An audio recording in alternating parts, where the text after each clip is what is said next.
Hello दोस्तों, स्वागत है आपका हमारी साइकोलॉजी क्लासेस में। तो आज हम आपको बताएंगे समाज मनोविज्ञान के कार्य क्षेत्र। ठीक है ना।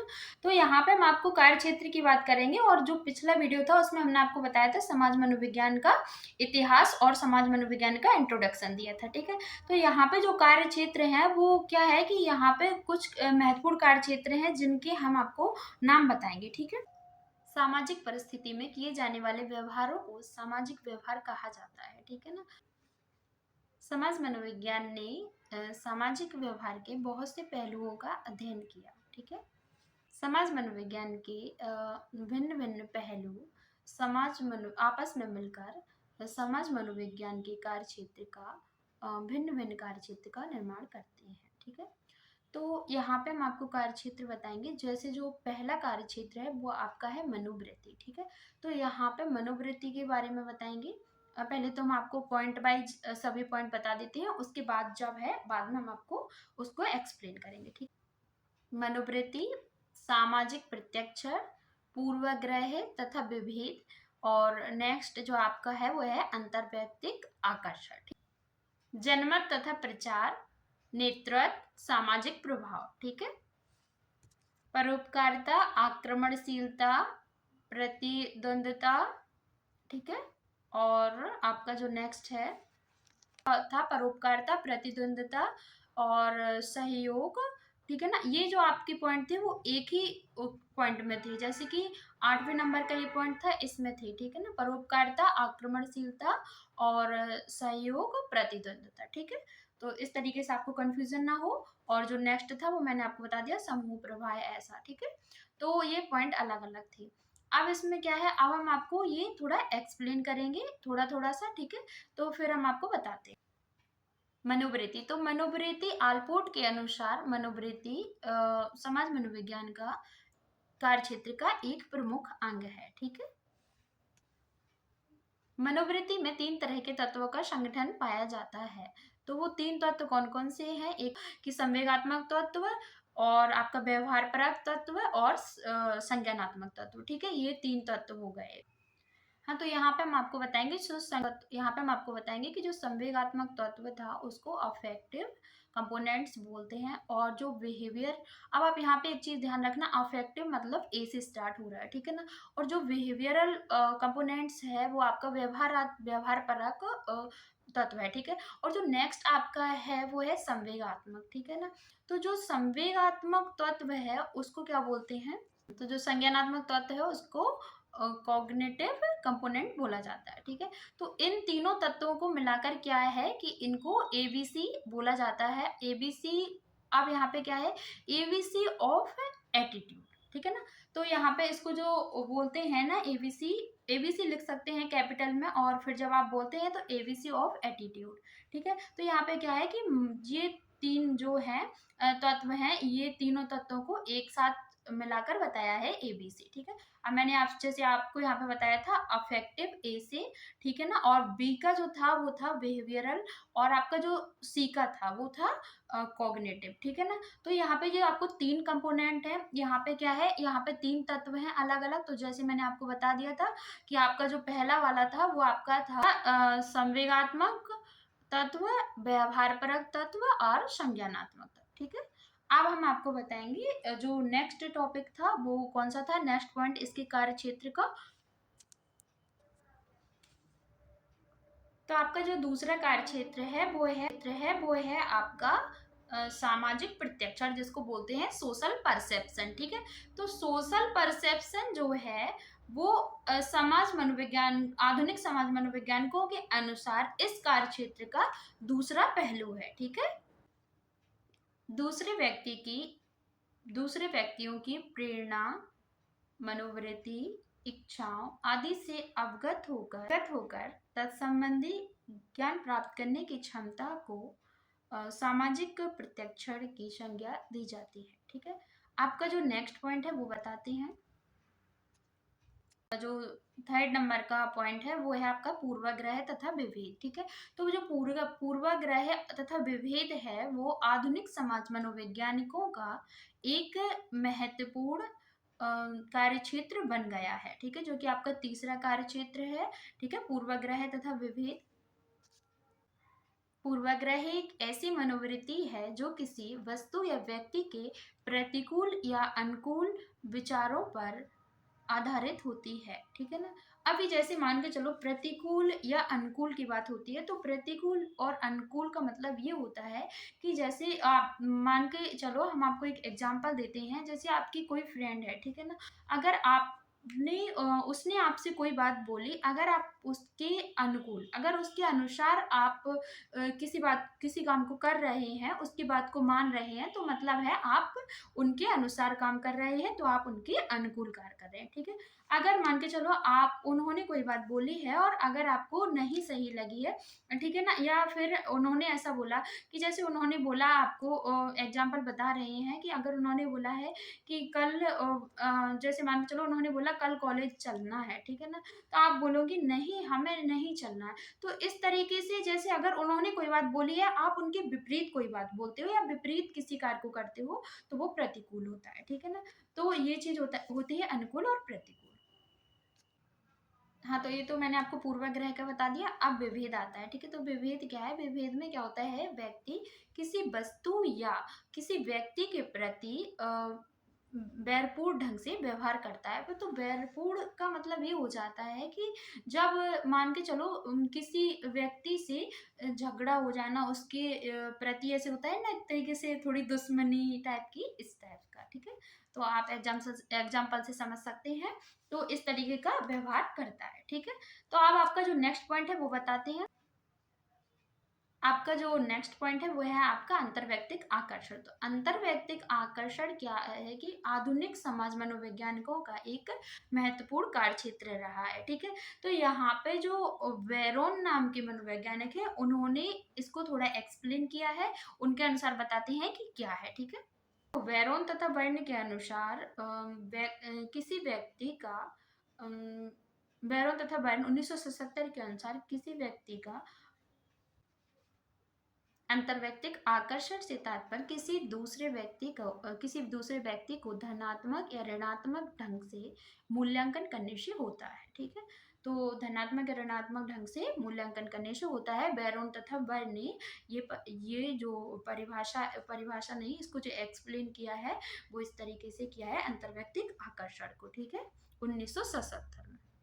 देखो, तो इसमें क्या है कि जब हम किसी व्यक्ति को पसंद करते हैं, तो उसको हम पसंद करते हैं और उससे नफरत करते हैं, इन दोनों चीज़ों को जो है हम अंतर्वैयक्तिक आकर्षण के कार्यक्षेत्र में रखेंगे, ठीक है।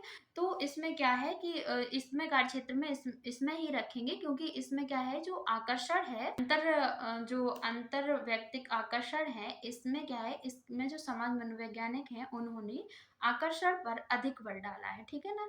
इसीलिए यहाँ पे क्या है कि जब हम किसी को पसंद करते हैं या ना पसंद करते हैं, मतलब पसंद करते हैं या नफरत करते हैं, लेकिन इन दोनों चीज़ों को क्या है, अंतर्वैयक्तिक आकर्षण में ही रखेंगे, ठीक है। तो अब हम आपको तो आपका जो पांचवा पॉइंट है वो है जनमत तथा प्रचार, ठीक है। तो जनमत तथा प्रचार में क्या है कि ये भी आधुनिक समाज मनोवैज्ञानिकों के द्वारा एक महत्वपूर्ण कार्य क्षेत्र रहा है, ठीक है ना। और इसमें क्या हुआ, 1918 के बाद इन्होंने, आधुनिक समाज मनोवैज्ञानिक थे, इन्होंने इसमें बहुत ही कम अभिरुचि दिखलाई, ठीक है। मत को देखो, जनमत ऐसे व्यक्तियों के मत को कहा जाता है जिनमें एक सामान्य अभिरुचि होता है या होती है, ठीक है।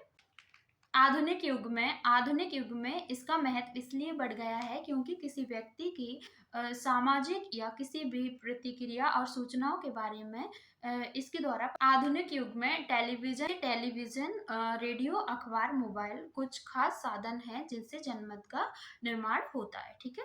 तो यहाँ पे हमने आपको जो था आपका पांचवें नंबर का पॉइंट बता दिया था, ठीक है ना।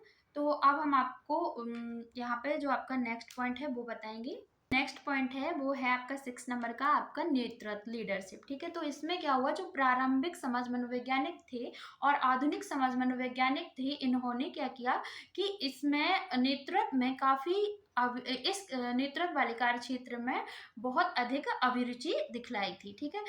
नेतृत्व जैसे कार्यों में अभिरुचि दिखलाई, ठीक है।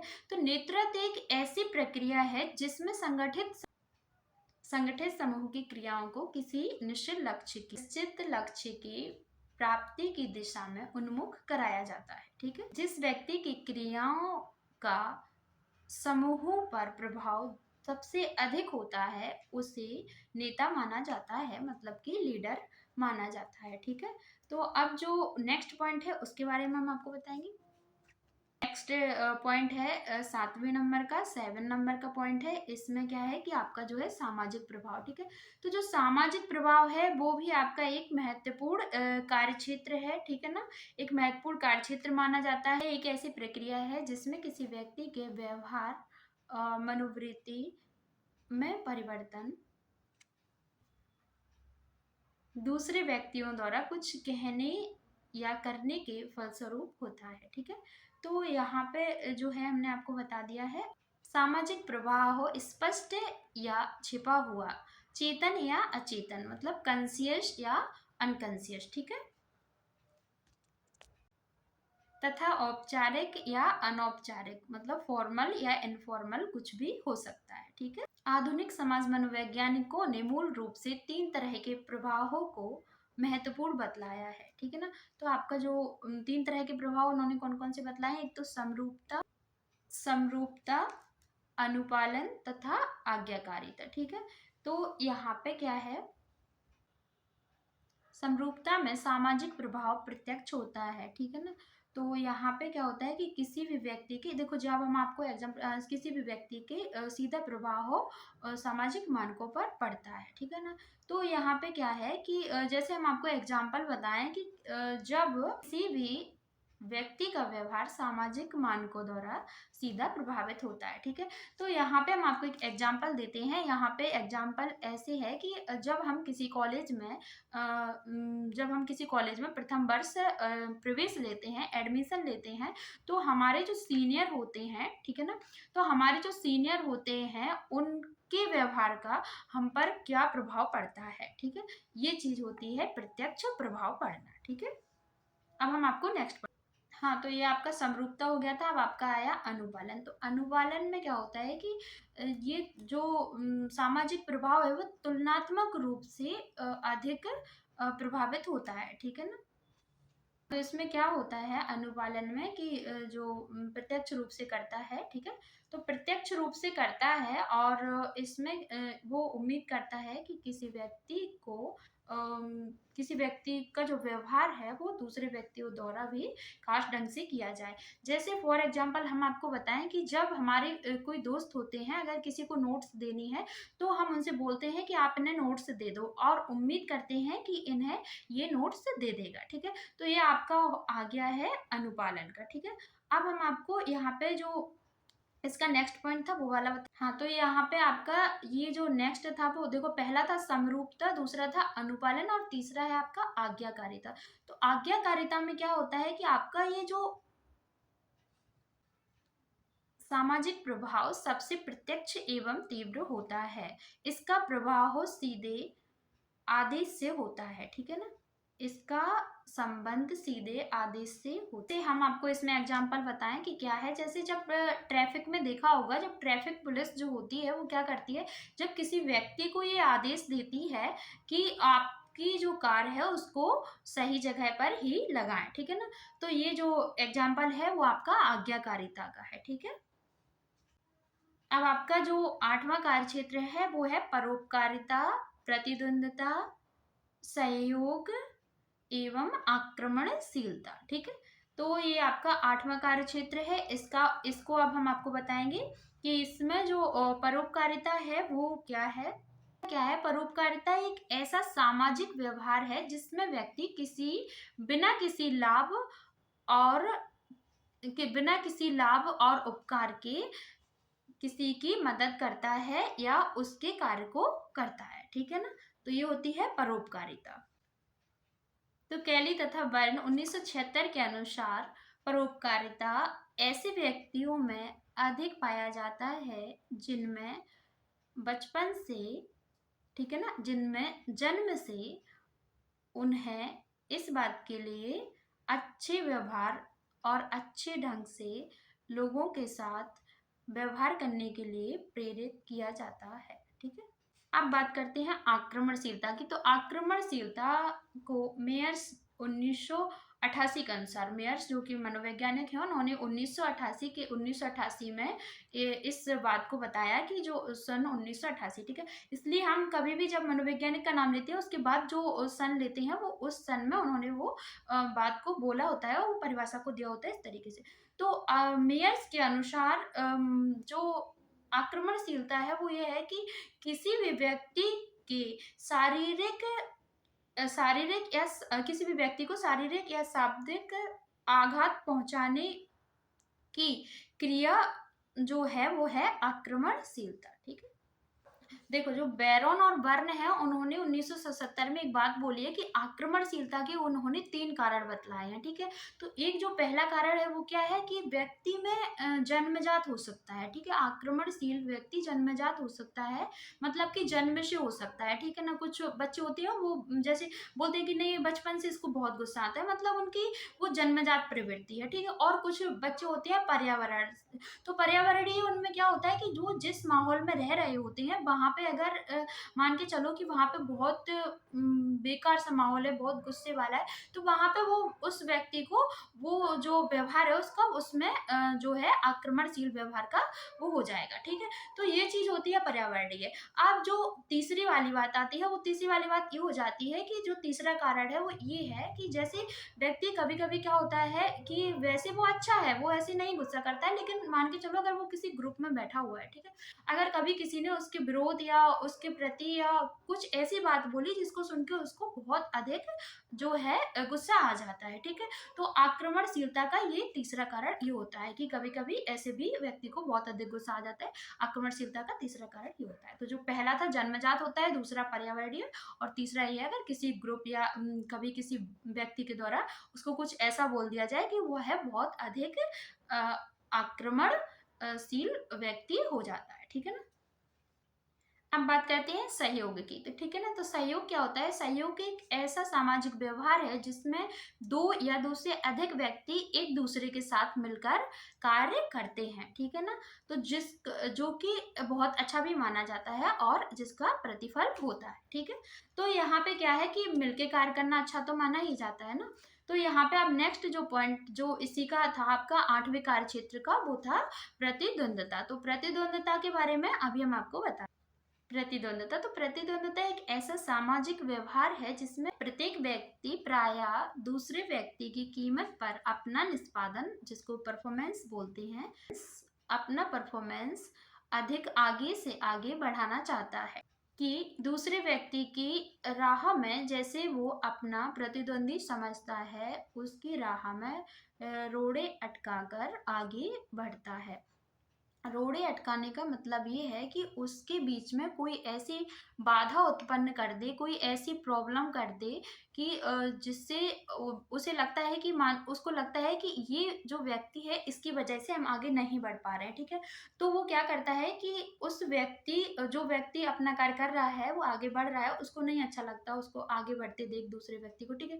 तो वो क्या करता है कि उसको लगता है कि इसकी वजह से हम आगे नहीं बढ़ पा रहे हैं, तो वो क्या करता है कि उसके सामने या उसके साथ कुछ ऐसी प्रॉब्लम को क्रिएट करता है कि वो आगे ना बढ़ सके और हम आगे बढ़ जाए, ठीक है ना। आपका जो नेक्स्ट कार्य क्षेत्र है जो 9वें नंबर का है, 9 नंबर का है, तो अपवाह। अपवाह क्या है कि अपवाह जो है वो किसी भी तरह से प्रमाणित नहीं होता है। उसमें जो बातें होती हैं, किसी भी प्रकार की बात हो उसको झूठ कह दिया जाता है, ठीक है ना। तो वो क्या होती है? अप्रमाणित होती है, ठीक है। अपवाह अप्रमाणित होती है।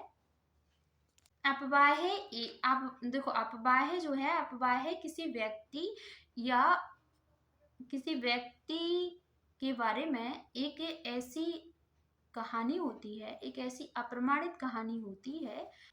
अपवाह किसी व्यक्ति या घटना के बारे में ऐसी अप्रमाणित कहानी है यह एक कार्य क्षेत्र है, ठीक है। तो ये जो कहानी है ये अप्रमाणित होती है, क्योंकि अफवाह तो अफवाह होती है, जैसे बोलते हैं ना कि अरे जैसे किसी बात को झूठ बोल देना, मतलब उस बात को इतना फैला देना, उसका कोई प्रमाण ही नहीं है, ठीक है ना, एकदम अप्रमाणित है। तो इस तरीके से जो है इसको बोलते हैं अफवाह, बोलते हैं ना। जब आपने सुना होगा, फॉर एग्जाम्पल बताएं, कोई बात किसी ने फैला दी, झूठी बात फैला दी, ठीक है ना, कोई बात बोल दी, जैसे बोलते हैं कि एक व्यक्ति को बताई, दूसरे व्यक्ति को बताई, दूसरे ने दो को बताई, इस तरीके से जो बात है बहुत सारे लोगों तक पहुंच जाती है, ठीक है ना।